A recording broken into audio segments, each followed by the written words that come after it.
2.5 महीने के अंदर मेरे पास इतने सारे लोग आए, साहब ये नहीं हुआ अभी तक, ये सब वो भी करना है। मैं कहा भैया अगर 2.5 महीने के अंदर ही मैं खत्म कर लूँ सब काम, तो 5 साल मेरी कौन पूछ करेगा।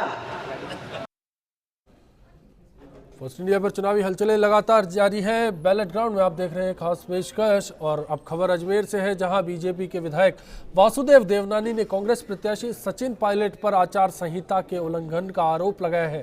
देवनानी का आरोप है कि सिविल लाइंस पर ख्वाजा मॉडल स्कूल में मतदान केंद्र पर सचिन पायलट अपने समर्थकों के साथ अंदर घुसाए, जो कि आचार संहिता का उल्लंघन है। इसके अलावा मतदान केंद्र के बाहर भी पायलट के समर्थक उनका फोटो बैनर लगाकर बैठे थे। देवनानी ने जिला निर्वाचन अधिकारी से इस मामले में आपत्ति दर्ज करवाई। आपको बता दें कि सचिन पायलट मतदान केंद्र पर पहुंचे तब उनके पीछे कुछ समर्थक केंद्र के अंदर चले गए, जिसको लेकर मतदान केंद्र के बाहर मौजूद भाजपाइयों ने विरोध करना शुरू कर दिया, क्योंकि सिर्फ प्रत्याशी को ही इजाजत होती है कि वो मतदान केंद्र के अंदर प्रवेश कर सके।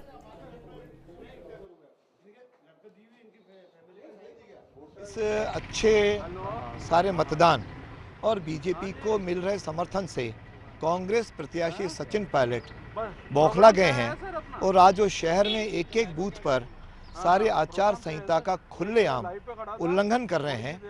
एक तो उनकी जो टेबलें लगी हैं बूथों के बाहर, उस पे उनके चित्र वाले बैनर लगे हैं जो चुनाव आचार संहिता का स्पष्ट उल्लंघन है। दूसरा भी ख्वाजा मॉडल स्कूल में ये अपने समर्थकों के साथ घुस गए, लगभग 15-17 लोग घुस गए, जो आचार संहिता का उल्लंघन है। और अंदर उन्होंने प्रेसिडिंग ऑफिसर को धमकाया है कि जो आ रहा है बिना स्लिप के भी आप वोट डालने दीजिए। मैंने इसकी तुरंत कलेक्टर को आपत्ति दर्ज करवाई है और मैं जयपुर में चुनाव आयोग को आपत्ति दर्ज करा रहा हूँ। और अब सीधा रुख करेंगे मेरे सहयोगी मनु का, जो जयपुर के शास्त्री नगर में मौजूद है। मनु, कैसी तस्वीर है? मतदान के करीब 3 घंटे बीत चुके हैं, कैसा उत्साह है वोटर्स में?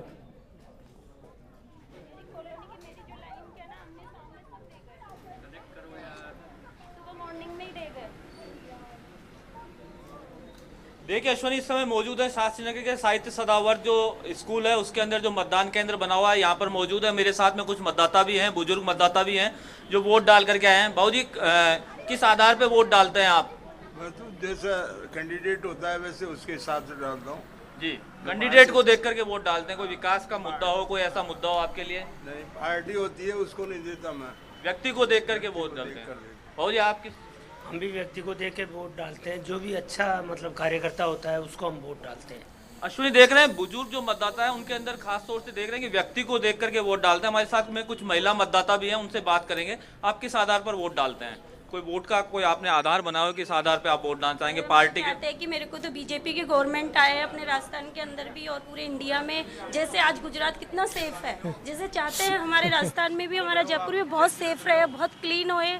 इसीलिए हम चाहते हैं कि हमारी बीजेपी गवर्नमेंट आनी चाहिए, नरेंद्र मोदी को लाना चाहते हैं। आप किस आधार पर वोट डालते हैं? आपने वोट डाल दिया अपना? जी बिल्कुल, वोट डाल दिया सर। हम चाहते हैं जो भी देश के लिए काम करे उसको वोट देना जरूरी है, जो काम नहीं करे उसके लिए देश के लिए कुछ वोट डालना चाहते हैं। कुछ मतदाता हमारे साथ में और भी जो वोट डाल करके आए हैं। किस आधार पे आपने वोट डाला है? जो जयपुर के लिए काम करे उसी के लिए हम लोग वोट देना चाहते हैं और दूसरे के लिए किसी के नहीं। जो जयपुर के लिए वोट विकास करना चाहें उसके लिए वो वोट डालना चाहते हैं। मेरे वरिष्ठ सहयोगी एक आशीष पाराशर जी भी मेरे साथ में हैं। हम लोगों ने रास्ते के अंदर कई स्थानों पर पोलिंग बूथ पर रुक करके वहाँ के लोकेशन देखे हैं। आशीष पाराशर से पूछना चाहेंगे किस तरह का माहौल जयपुर में नजर आ रहा है? विधानसभा चुनाव भी उन्होंने कवरेज किया था। देखिए मनु, विधानसभा चुनाव में जो उत्साह था, कहीं ना कहीं वैसा ही उत्साह इस बार मतदाता में नजर आ रहा है। उसका एक बड़ा कारण है, चाहे निर्वाचन विभाग की बात करें या राजनीतिक पार्टियों के कड़े मुकाबले की हम लोग बात करें, कहीं ना कहीं इनके सम्मिलित प्रयास। और सबसे बड़ी चीज, आज तो अगर मौसम की भी बात करें तो जयपुर में मौसम बहुत अच्छा है। तो सुबह सुबह जो पोलिंग का दौर, अक्सर हम जयपुर में जब चुनाव देखते हैं तो सुबह 10 बजे तक की पोलिंग बहुत अच्छी होती है, उसके बाद पोलिंग कुछ धीमी होती है और शाम को 4 बजे जयपुर में कुछ ज्यादा नजर आ रही है आपको पोलिंग, या विधानसभा चुनाव से कम नजर आ रही है? किस तरह का माहौल नजर आ रहा है? क्योंकि अभी समय करीबन 11 बजे के आसपास आ गया। देखिए, बराबर का सा माहौल इस बार नजर आ रहा है, क्योंकि मुकाबला जो है कहीं ना कहीं माहौल, हवा, सबकी बात करें तो मुकाबला जो है कांटे का है। कहीं ना कहीं लोगों में उत्साह भी है वोट को लेकर। तो अभी हमने देखा सब जगहों पर कतारें हमें नजर आई हैं। ये पहला बड़ा मौका है। इस बार 1 घंटा पोलिंग पहले शुरू हुई है, उसका कहीं ना कहीं असर भी नजर आ रहा है। पुराना चेहरा मैदान के अंदर है, एक नया चेहरा मैदान में उतरा है। भारतीय जनता पार्टी ने रामचरण बोरा को मैदान में उतारा, एक नया चेहरा है। महेश जोशी पहले से चुनाव लड़ चुके हैं, पहले से यहाँ सांसद रह चुके हैं, किस तरह की आपको तस्वीर कुछ धुंधली सी या कुछ नजर आने लगी अभी? देखिए, जयपुर में खास तौर पर इस मुकाबले को लेकर बहुत रोमांच इस समय इस मुकाबले को लेकर है। जयपुर का जो मुकाबला है, महेश जोशी अगर कही जाए तो जयपुर के लिए बहुत पुराना एक परिचित चेहरा है, और रामचरण बोरहा बिल्कुल एक तरह से नया चेहरा मुकाबला उतारा है। लेकिन उनको भरोसा है मोदी लहर का, और अगर महेश जोशी की बात करें तो उनको अपने परंपरागत वोट का, अपने काम का उनको भरोसा कहीं ना कहीं, इसलिए मुकाबला रोचक है। अब आपने जो नए वोटर की बात की, मैं चाहूंगा एक नया वोटर भी हमारे साथ है, इनसे पूछते हैं आखिर इन्होंने किस आधार पे वोट, किस आधार पे आपने वोट किया है? पहली बार आपने वोट डाला है? पहली बार वोट डाला है। इस आधार पे वोट डाला है ताकि भ्रष्टाचार खत्म हो, महिलाओं के तरफ जो अपराध हो रहे हैं वो थोड़ा कम हो, विकास हो, उन सब पे वोट। पार्टी के आधार पे वोट डालना चाहिए या व्यक्ति के आधार पे वोट डालना चाहिए? व्यक्ति के आधार पे वोट डालना जरूरी है, क्योंकि वही डिसाइड करेगा कि आगे जाके क्या होने वाला है। पार्टी को देख के वोट नहीं करते। मेरे साथ में और भी वोटर्स हैं जो किस तरह वोट डालना चाहते हैं, वो किस तरह वोट डाल करके आए हैं, उनसे बात करना चाहेंगे। आपने किस आधार पे वोट डाला है? कोई विकास का मुद्दा होता है, कोई पार्टी होती है, कोई व्यक्ति होता है? मैंने फर्स्ट टाइम वोट डाला है, मोदी जी को वोट दिया है, क्योंकि मुझे लगता है कि वो कुछ करेंगे हमारे लिए।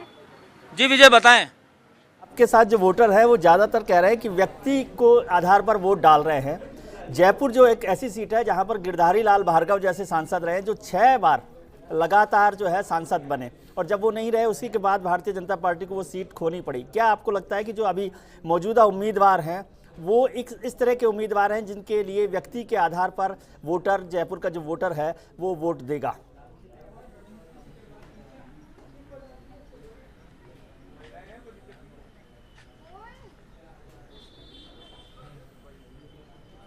जी बिल्कुल, इसी आधार पे है कि महेश जोशी जो हैं वो लगातार मतदाताओं के संपर्क में रहने की उन्होंने कोशिश की है। बात आपने गिरधारी लाल भार्गव की 6 बार सांसद रहे गिरधारी लाल भार्गव, जमीन से जुड़े हुए नेता थे।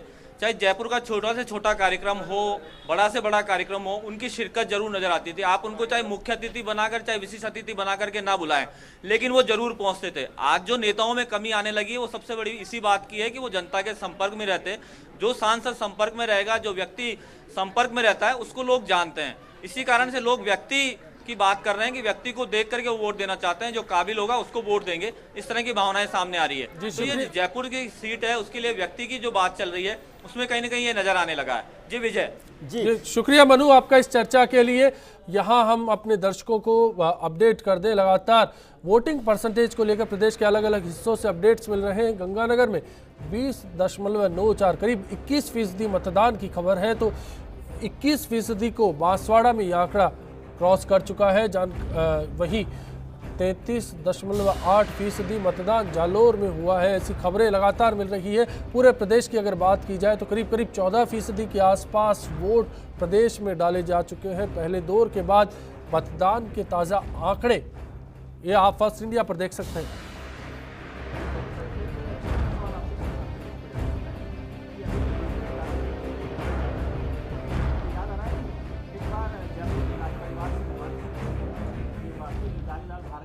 उनके खिलाफ खड़े हुए थे और उस समय एक नारा दिया गया था कि जिसका कोई न पूछे हाल उसके संग गिरधारी लाल। आज 25 सीटों में किसी एक सीट पर किसी एक उम्मीदवार के लिए ऐसा कहा जा सकता है? मेरे हिसाब से तो गिरधारी लाल जैसी एक भी ऐसा कैंडिडेट नहीं है जो गिरधारी लाल भार्गव जैसी बात करे। आपको मैं बताऊं, गिरधारी लाल भार्गव एक काम करते थे, जो मृत्यु होती थी तो सभी का, जिनका ही कोई नहीं वो अस्थि ले जा पाते थे, सभी का वो वहाँ ले जाते, अस्थि विसर्जन करते थे।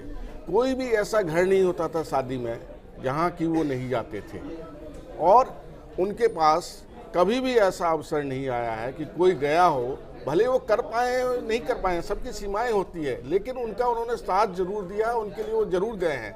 और मैं तो उनको देखता था बस स्टैंड पे, मुड्डी पे, बिल्कुल सामान्य लोगों की तरह। आज के समय में क्या आप देख रहे हैं, एमपी आता है, 10 लोग उसके आगे पीछे, बिल्कुल सामान्य पान की थड़ी पे सामान्य लोगों की तरह बस स्टैंड पे बस का इंतजार कर रहे हैं, मुड्डी पे बैठे हुए। जो उनको जानता नहीं, वो जान भी नहीं सकता था कि ये एमपी है, 6 बार एमपी रहे। विशाल, उससे जुड़ी एक और सवाल था कि गिरधारी लाल भार्गव के लिए आमतौर पर ये कहा जाता था कि वो 6 बार भले ही एमपी रहे हों, लेकिन वो वार्ड मेंबर से ऊपर उठकर नहीं आ पाए, कि संसद में जो एक सांसद की भूमिका होनी चाहिए थी जयपुर के विकास को लेकर, वो उन्होंने नहीं किया। जैसा प्रोफेसर कह रहे हैं कि वो ठीक है, जयपुर में सब लोगों से मिलते थे, अपने स्कूटर पर मैंने देखा है कि स्कूटर पर रात को 12 बजे तक घूमते रहते थे, लेकिन संसद में भी मैंने उनको देखा बहुत लंबे समय तक वो जयपुर की गलियों, जयपुर की नालियों, जयपुर की इन सब बातों का जिक्र करते रहे। और मुझे हमेशा याद आता है कि वो हर शुक्रवार की रात को जयपुर लौटने के लिए तैयार रहते थे ताकि शनिवार इतवार को यहाँ मिल सके। लेकिन सांसद की क्या भूमिका होनी चाहिए? सिर्फ लोगों से मिलना जुलना या अपने शहर का विकास करना? तो जयपुर के विकास में गिरधारी लाल भार्गव की बड़ी भूमिका देखते हो? देखिए, ये दो बातें हैं। एक तो आप लोगों से मेलजोल जितना रखेंगे तो एक फीडबैक मिलता है कि क्या काम किए जाने की ज़रूरत है।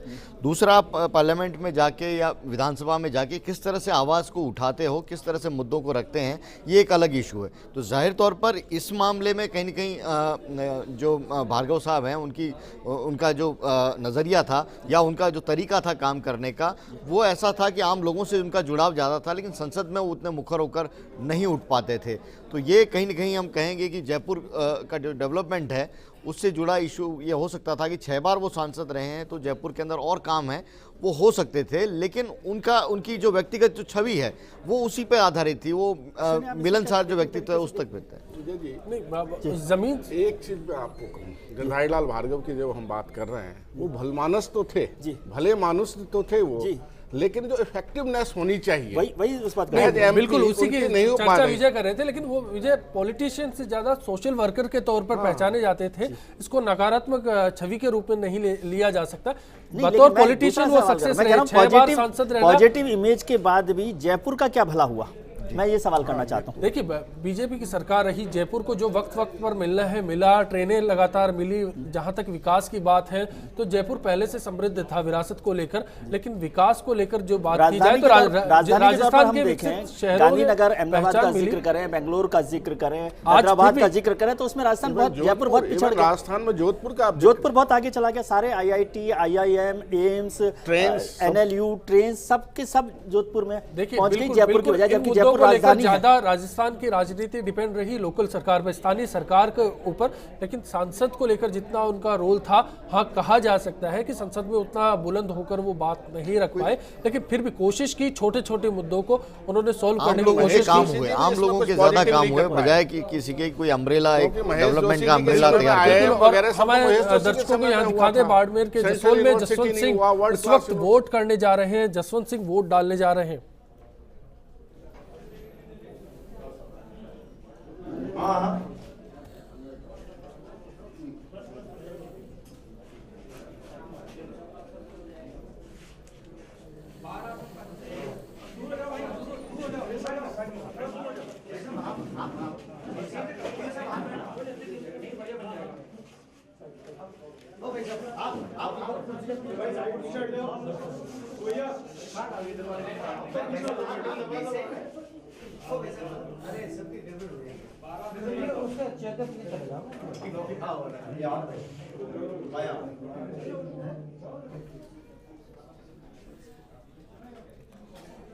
तो आपकी स्क्रीन पे ये तस्वीरें थी जसोल से, जहां जसवंत सिंह वोट डालने जा रहे थे।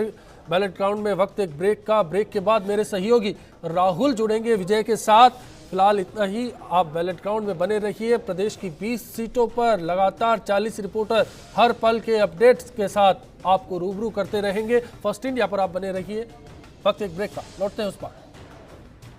धरती धोरारी, धरती धोरारी, धरती धोरारी, हाथों सुर गाने सरमावे, इन पर देव रमण ने आवे, हीरो जस नर नारी गावे। धरती धोरारी, धरती धोरारी, धरती धोरारी, हाथों सुर गाने शर्मावे, इन पर देव रमण ने आवे, हीरो जस नर नारी गावे। धरती धोरारी, धरती धोरारी, धरती धोरारी।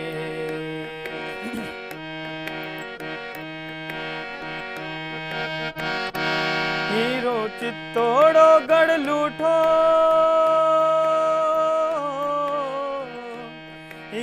चित्तोड़ो गढ़ लूठो ओ तो रणवीरा रो खूटो हीरो जो धाणो रो खूटो धरती धोरारी।